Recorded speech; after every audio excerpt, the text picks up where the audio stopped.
Tungku api ibarat perut, kanat ibarat hati. Apabila kita memasukkan kayu yang banyak ke tungku api tersebut, maka api akan membesar. Semakin besar api yang ada di tungku itu, semakin cepat kanat periuk kita menjadi hitam. Menantit makanan. Makanan yang tak putamong lam perut lagi tanya, lagi kaya tak putamong lam tungku api mana. Makin lu tak putamong kaya mana. Makin lu tak putamong makanan mangkuci. Makin lu tak semajuh lagi tanya, makin bagah hitam hati itu. Maka orang yang banyak makan, hatinya akan menjadi keras. Nah hati yang teruk. Nah Allah nepegah. Tumma qasat qulubuhum mim ba'di dzalika fahiyakal hijarah au asyaddu qaswah. Kemudian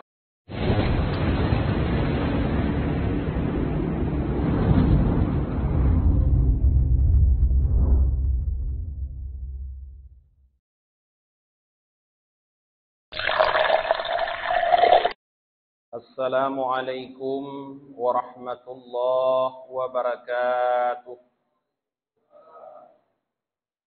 Alhamdulillahilladzi anzalal Qur'an hudan linnasi wa bayyinatin minal huda wal furqan. Asyhadu an la ilaha illallah wahdahu la syarika lah. Wa asyhadu anna Muhammadan abduhu wa rasuluhu la nabiyya ba'dah. Allahumma salli wa sallim wa barik ala sayyidina Muhammad wa ala alihi wa sahbihi ajma'in, amma ba'd. Puji dan syukur senantiasa selalu kita persembahkan kehadirat Allah Subhanahu wa taala atas segala limpahan rahmat dan nikmat yang terus dicurahkan oleh Allah ke dalam kehidupan kita. Walaupun sekian banyak dari antara kita masih berkufur terhadap nikmat yang Allah berikan, tapi Allah tidak pernah menghentikan nikmat terhadap kita. Kemudian salah dan salam terus kita doakan kepada Allah. Semoga netamah sabili Allah kepada junjungan kita Nabi Muhammad sallallahu alaihi wasallam, kepada keluarga dan para sahabat beliau sekalian. Abi Imam Syi yang kami muliakan, guru-guru kami, para alim ulama, orang-orang tua kami, dan seluruh jamaah Masjid Jabal Nur yang dirahmati oleh Allah Subhanahu wa taala. Jamaah yang dirahmati oleh Allah Subhanahu wa taala. Malam ini adalah malam 17 Ramadan, di mana sebagian besar umat Islam menjadikan malam 17 Ramadan sebagai peringatan nuzulul Quran, sebagai momentum katanya kembali mengingat Allah Subhanahu wa taala neputreun Al-Qur'anul Karim kepada Nabi Muhammad. Allah khusus nekeun di dalam Al-Qur'anul Karim, Syahrul Ramadan alladzi unzila fihi al-Qur'an hudan linnasi wa bayyinatin minal huda wal furqan. Allah nepegah Syahrul Ramadan khusus, bulan Ramadan nepegah oleh Allah, di mana di dalamnya Allah neputreun Al-Qur'an. Padahal getanya tupu Al-Qur'an neputreun ni Allah Subhanahu wa taala kepada Nabi Muhammad kon tiga langsung gujuknya laginya laju gujuk laju tiga kon laginya. Beda dengan Taurat yang Nabi Allah kepada Nabi Musa. Neundang Nabi Musa li Allah ubukit Tursina, nujuk musiga laju Taurat. Menansit kitab Zabur, menansit kitab Injil yang Nabi li Allah kepada Nabi Daud dan Nabi Isa, musiga laju keputrun li Allah kon berantai. Sedangkan Al-Quranul Karim nuputrun li Allah Subhanahu wa Ta'ala kepada Nabi Muhammad berantai. Artinya beransur-ansur sesuai dengan kejadian yang terjadi pada masa Nabi Muhammad. Kejadian, turun ayat sesuai dengan kejadiannya. Hikmah para jamaah. Allah nuputrun Al-Quran kepada Nabi Muhammad berantai, artinya beransur-ansur sesuai kejadian. Beda dengan kitab-kitab yang lain. Hikmahnya adalah kitab Al-Quran akan terus terpakai sampai akhir zaman. Kitab yang nuputrun li Allah ke Nabi Musa Zabur hanya umat Nabi Musa sagai. Lehnya hanjit pakai li. Han cocok le asoy nganjino. Injil yang diputrun oleh Allah kepada Nabi Isa juga nan sagai Nabi Isa han cocok le pada akhir zaman. Tapi Al-Quran mulai dari Nabi Muhammad sampai akhir zaman isinya selalu cocok dengan keadaan yang terjadi. Nyan hikmah neputrun Al-Quran berangsur-angsur. Artinya makna cocok para jamaah. Maknanya setiap ada kejadian yang terjadi masa katanya, yang mungkin kejadiannya hana di masa Nabi Muhammad. Tapi munyo katanya lab Al-Quranul Karim, na hukum lam Al-Quran. Hana susah. Tetap na hukum lam Al-Quran. Padahal Quran kebetulan ya Allah kaput dah abad yang kau ikut. 1000 tahun yang kau ikut. Tapi jino kejadian kalau dalam Quran na hukum. Cuman urang lob, konto yang lob mutemu, han mutemu. Tak lob lagi tanya yang but biasa ino, but yatim sagai. Mutemu, han mutemu. So yang lob para mujtahid. Orang itulah yang bisa menggali hukum dari Al-Quranul Karim yang kemudian dijabarkan dalam sebuah fatwa. Nyo hikmah Allah nuputrung Quran baca-baca. Cuman pakon nepegah oleh Allah Al-Quran. Nyo nuputrun bak bulan Ramadan. Nyo nepegah bak baca-baca. Artinya seluruh bulan itu ada turun Al-Quran di dalamnya. Maksud Allah Subhanahu wa Ta'ala nepegah Al-Quran nuputrun bak bulan Ramadan adalah turunnya Al-Quran sekaligus dari Lauh Mahfud ke Baitul Izzah di langit dunia. Kecok le Jibril idih bak Lauh Mahfud 3 laju. Malhai 10 juhnya nyu. Mulai Fatihah sampai An-Nas ka lengkap kecok. Keputrun le Jibril guna ulangit dunia bak sabah tempat yang bernama Baitul Izzah. Kiblatnya malaikat di langit dunia. Inan ke kubah le Jibril. Nyan yang dimaksud adalah Syahrul Ramadan alladzi unzila fihil Quran. Geputron le Allah bam bulan Ramadan, yaitu geputron dari Lauh Mahfud langit dunia. Di langit dunia baruh gecok le Jibril geputron bak Nabi Muhammad sesuai dengan kejadian dengan masa yaitu 22 tahun 10 bulan 22 hari. Tak genap 20 tahun. Nyo Quran nyo 20 tahun masa trun tunggu. Kon 3 itu. Yang maksud 3 dari Lauh Mahfud Baitul Izzah. Kemudian kenapa Allah Subhanahu wa Ta'ala menurunkan Al-Quran para jemaah? Kupu Allah keputrun Quran. Getanya pahami bahwa Allah menurunkan Al-Quran dijelaskan oleh Allah hudan linnas wa bayyinatim minal huda wal furqan. Sebagai petunjuk untuk manusia, sebagai penjelasan sehingga manusia bisa membedakan, bisa membuat manusia membedakan antara yang hak dengan yang batil.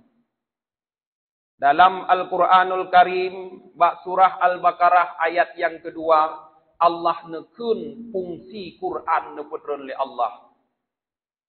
Zalikal kitabu la raiba fihi hudal lil muttaqin.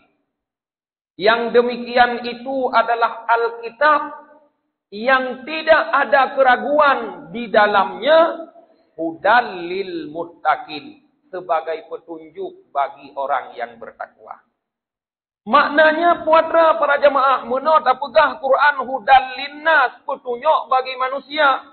Maknanya manusia yang dimaksud oleh Allah Subhanahu wa taala yang bisa mendapatkan petunjuk dari Al-Qur'anul Karim adalah mereka-mereka yang punya hati yang takwa.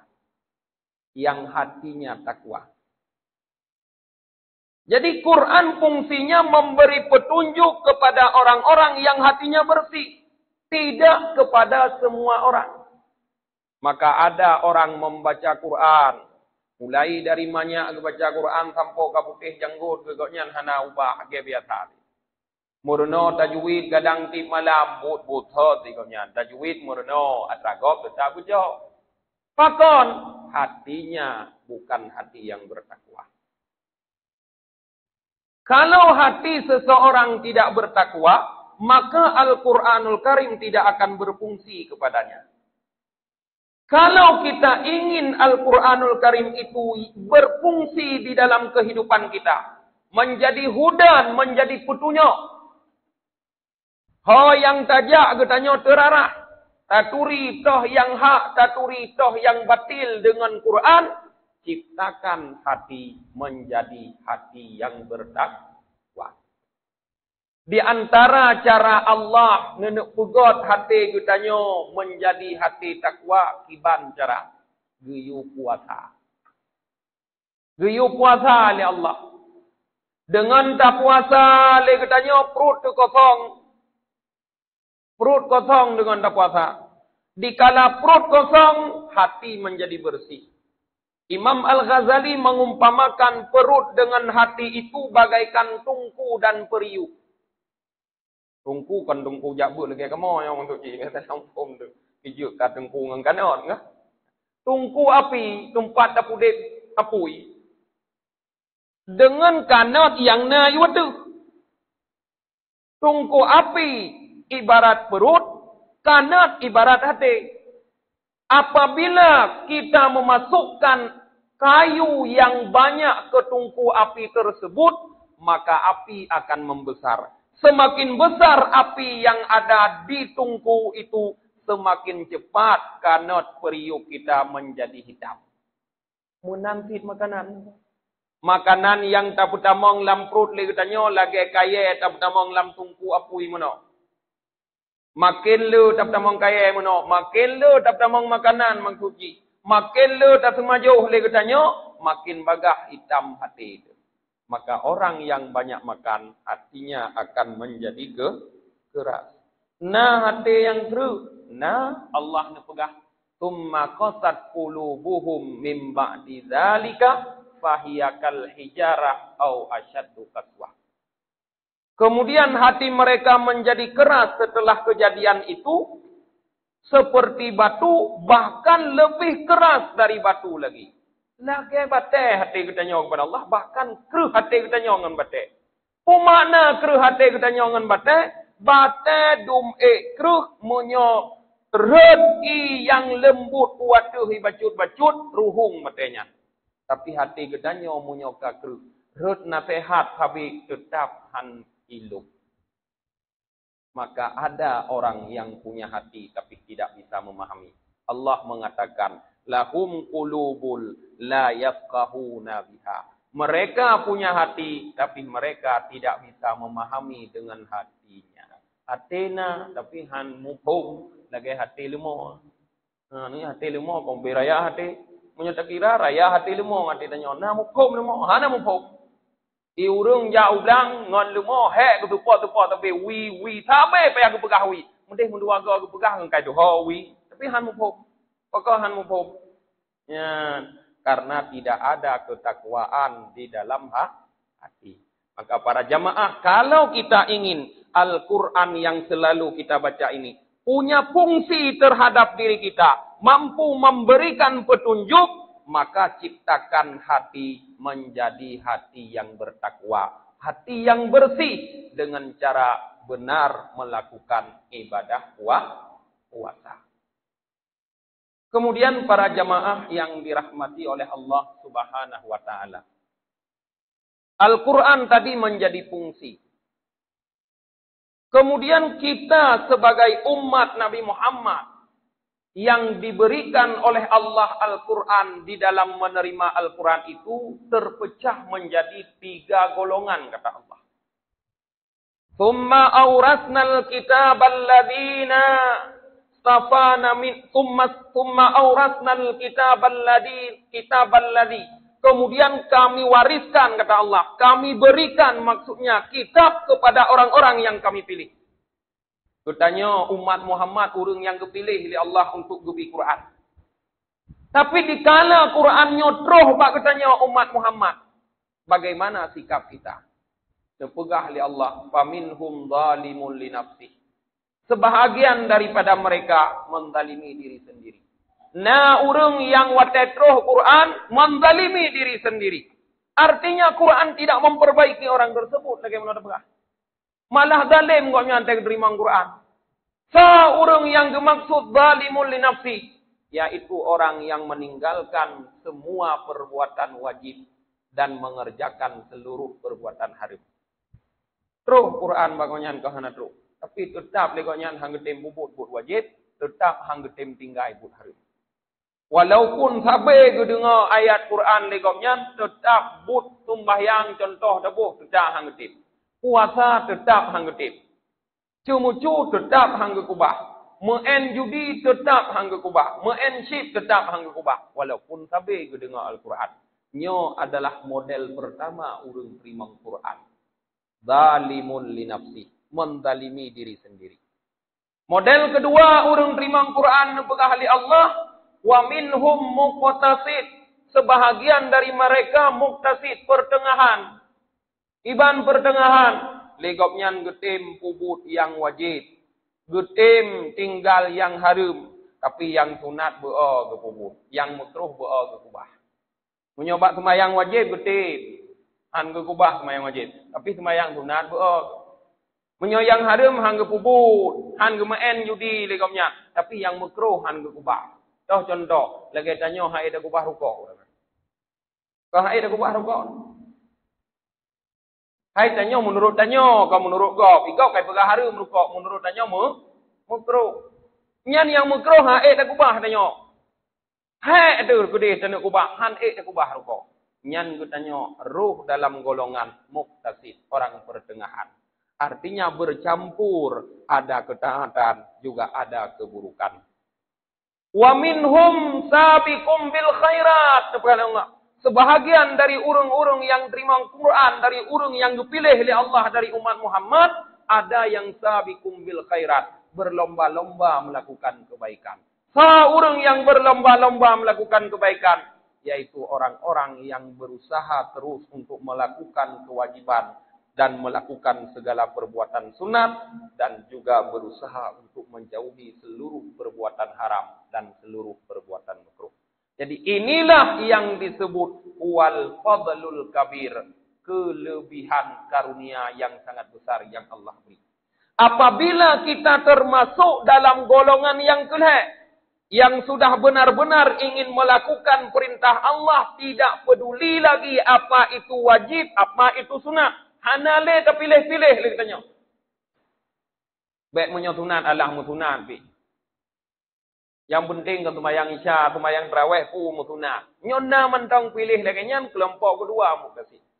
Tapi apabila hanale terpilih-pilih, asai put kuyu pu wajib pu sunat hana peduli tanya, yang tak peduli soyu.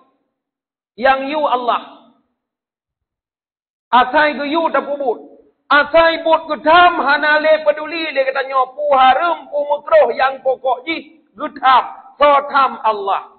Karena bukan perintahnya yang terlihat di mata kita, tapi yang memerintahkan. Bukan larangannya yang terlihat di mata kita, tapi yang melarang.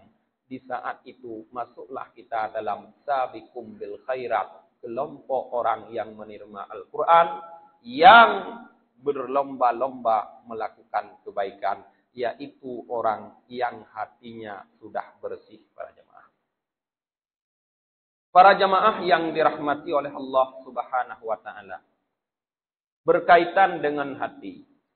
Imam Al-Ghazali di dalam kitabnya Minhajul Abidin mengatakan, legutanyo biasa para jamaah tak mengadu pakon legutanyo sapi daya syaitan.